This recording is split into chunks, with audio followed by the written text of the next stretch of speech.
Olá! Hoje nós vamos desvendar um argumento bem interessante sobre como a ciência construiu a sua autoridade. Essa autoridade que parece universal. Vamos direto ao ponto. A pergunta que move toda essa discussão. Afinal, como foi que o conhecimento científico se tornou tão aceito, quase como uma verdade absoluta para tanta gente? É importante deixar claro o seguinte: o que faremos aqui é analisar um argumento filosófico específico de Olavo de Carvalho. O nosso foco é unicamente entender a linha de raciocínio dele sobre esse tema da autoridade do conhecimento. Então, vamos começar. A primeira parte define o problema central. A questão, segundo esse argumento, não é se os experimentos científicos funcionam ou não. É algo bem mais profundo. Como é que as observações de um grupo tão pequeno de pessoas se tornaram confiáveis para o mundo inteiro? E olha, essa citação da fonte original captura perfeitamente o enigma. Como um grupo tão pequeno conseguiu convencer todo o resto do mundo a aceitar suas descobertas como fatos? O argumento trata isso como um fenômeno que precisa de uma boa explicação. Para a gente entender a solução que a ciência acabou propondo, o argumento nos leva numa viagem no tempo, lá para o comecinho da Era Moderna, onde existia um grande dilema filosófico. O ponto de partida de tudo isso é René Descartes.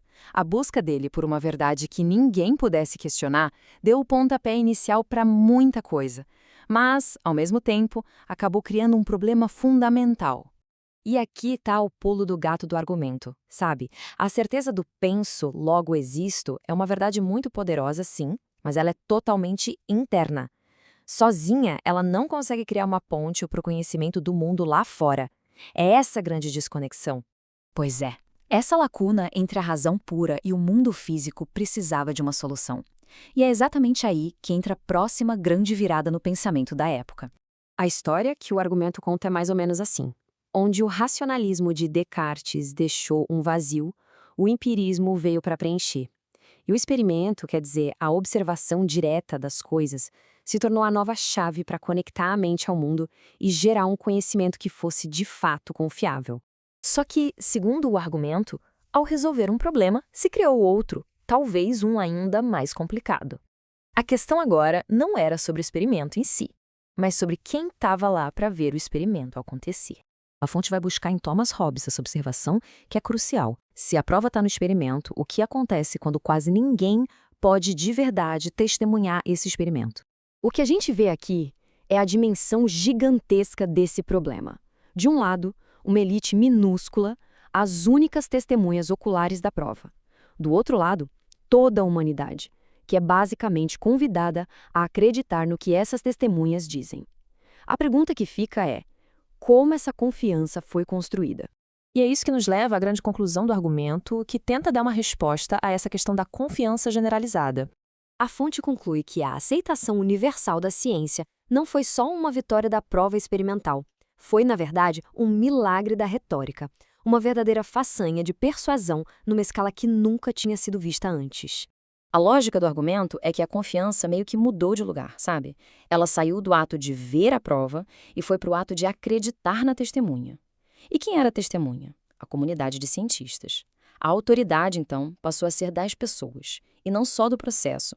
E agora a gente chega na analogia talvez mais provocadora de todo o argumento: a comparação da comunidade científica com um novo tipo de clero. Este slide mostra um ponto central da crítica. O argumento é que, enquanto o conhecimento religioso ou mágico era algo mais acessível, mais espalhado pela sociedade, o conhecimento científico moderno, por sua própria natureza, fica restrito a uma elite muito pequena de especialistas. E essa diferença toda, de acordo com o argumento, levou a algo único. A essa nova comunidade de especialistas foi dada uma credibilidade cega. Um nível de confiança que, segundo a fonte, nenhuma autoridade religiosa jamais recebeu de forma tão completa.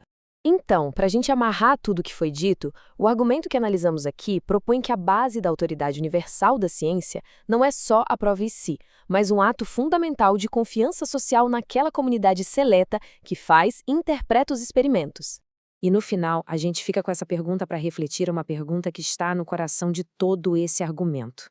Quando se confia no conhecimento, será que a resposta está na força da prosa ou no poder de persuasão de quem a apresenta? Essa análise nos convida a pensar nessa distinção, que é fundamental.